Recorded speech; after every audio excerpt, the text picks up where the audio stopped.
جناب حمید کمبوز صاحب یہ کہ ملتان کے چیئرمین، اے عرض پاک تیرے مشاہدے کا واسطہ نکلے ہیں گھر سے نیا عزم لے کر۔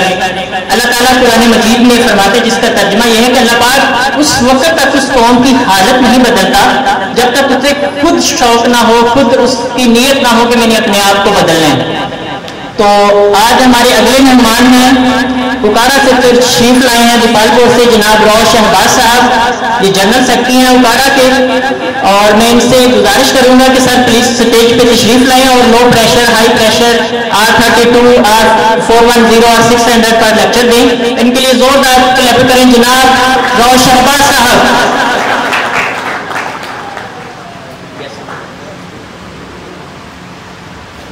اعوذ باللہ من الشیطان الرجیم، بسم اللہ الرحمن الرحیم۔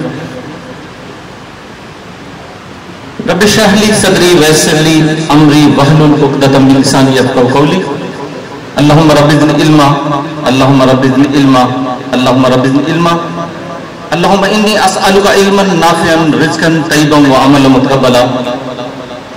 مجھے آل پاکستان HVACR ایسوسی ایشن کی طرف سے یہاں پہ دعوت دی گئی۔ میں اپنی خوش قسمتی سمجھتا ہوں کہ میرے انتہائی سینئر ٹیم ہمارے چودھری امتیاز صاحب، شہزاد غالب صاحب اور ساجد وہاب صاحب اور ماجد صاحب اور بہت سینئر جو لوگ یہاں پہ موجود ہیں ان کے سامنے میں بول رہا ہوں۔ میں ابھی تذکرہ کروں گا ہمارے ٹیپکا کے سینئر انسٹرکٹر جو ہیں آصف صاحب ہیں، میرے ساتھی جو ہیں عرفان صاحب ہیں وہ آئے ہوئے ہیں، ہمارے ٹیپکا کے بڑے اسٹوڈنٹس آئے ہوئے ہیں، اور بہت سے جو ہمارے ٹیکنیشین ہیں ماشاءاللہ ان کا نالج مجھ سے بھی زیادہ ہو سکتا ہے، لیکن مجھے ایک ٹاپک دیا گیا کہ اس ٹاپک پہ مجھے کچھ آپ لوگوں کے ساتھ بولنا ہے، کچھ تھوڑا سا شیئر کرنا ہے۔ کچھ ایک دو ویڈیوز میری گروپس میں نے شیئر کی، اس کو سبھی ساتھیوں نے، میرے سینئر حضرات نے اپریشیٹ کیا۔ اسی کی بنا پہ مجھے کہا گیا کہ آپ جو ہے وہ آئیں اور ہائی فلیمیبل جو گیسز ہیں ان پہ، ہائی پریشر جو گیسز ہیں ان کے اوپر تھوڑا سا جو وہ کریں۔ تو اس میں یہاں پہ بڑی لمبی چوڑی جو ہے ویڈیو یا وہ کوئی اس طرح کی چیزیں نہیں لے کے آئے، چھوٹے چھوٹے میں نے ایکسپیریمنٹس کیے، ان کو ایکسپیریمنٹس کو میں شیئر کروں گا۔ جیسے جب ہم نے سٹارٹ کیا پڑھنا، میں اس اسٹڈی میں جب آیا تو اس وقت ہمارا ایک لوگو تھا جو نیم تھا، صرف تھا ریفریجریشن اینڈ ایئر کنڈیشننگ۔ اس کے بعد چلتے چلتے انٹرنیشنل نیم آیا، ایک چیزیں اللہ تعالیٰ نے نظام کو بدلا، وقتاً فوقتاً ہر چیز بدل رہی ہے، تو میں بات کروں گا کہ ہمیں بھی تھوڑا سا اپنے آپ کو بدلنا ہے۔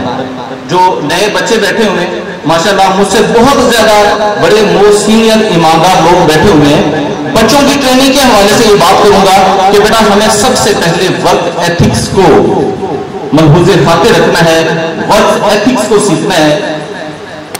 میں بڑے ہی افسوس کے ساتھ یہ مثال دے رہا ہوں کہ ایک میں مسجد میں گیا نماز پڑھنے کے لیے، وہاں پہ کیبنٹ یونٹ ایک لگا ہوا ایک چل رہا ہے اور دوسری سائڈ پہ ایک کیبنٹ یونٹ بند تھا۔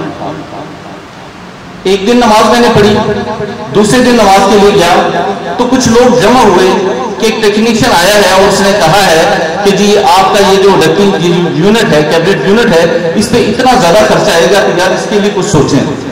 اب میں نماز پڑھ کے وہاں سے گزرنے لگا، میں نے دیکھا کہ کہہ رہے ہیں کہ جی یہ اے سی کے بارے میں کچھ سرچنگ ہو رہی ہے، تو میں HVACR کا اسٹوڈنٹ ہوں، ابھی بھی اسٹوڈنٹ ہوں الحمدللہ، تو میرے ذہن میں یہ آیا کہ میں نے کہا پوچھوں تو صحیح، مسجد ہے، اللہ کا گھر ہے، کوئی میری طرف سے کوئی تھوڑی سی اگر خدمت ہو سکتی تو میں اس مسجد کی خدمت کرتا ہوں، شاید اللہ تعالیٰ اس کو قبول فرما لے۔ تو میں نے ان سے پوچھا کہ سر کیا مسئلہ ہے؟ وہ کہتے ہیں یار ایسے ہم نے بڑا نامی گرامی ٹیکنیشین ہے کوئی، تو اس کو بلایا، نام نہیں میں لوں گا، نہ کوئی شاپ بتاؤں گا، نہ علاقہ بتاؤں گا، حلفاً کہہ رہا ہوں کہ مسجد میں کھڑے ہوئے یہ معاملہ ہوا، میں نے سارا کیا۔ تو کہتے ہیں کہ جی یونٹ پہ کیبنٹ یونٹ کا اس نے ڈکلیئر کیا کہ کمپریسر خراب ہو گیا ہے۔ میں نے کہا ٹھیک ہے، اگر آپ برا نہ مانیں تو مجھے بات کرنے کا موقع دیں گے؟ انہوں نے کہا جی بالکل موقع دے دیتے ہیں آپ کو۔ میں نے کہا میں بھی اسی شعبے کا اسٹوڈنٹ ہوں، آپ مجھے پلیز جو ہے آؤٹ ڈور یونٹ بتا دیں کہاں ہے، میں اس کو ایک نظر چیک کر دوں گا۔ کہتے ہیں آپ یہ کام کر لیں گے؟ میں ایسے ہی پینٹ کوٹ میں ہی تھا اس دن اور تھا بھی ٹریننگ پہ، تو میں نے کہا جی بالکل الحمدللہ کوئی مسئلہ نہیں، آپ مجھے چیک کروائیں۔ ایک عادت ہے میری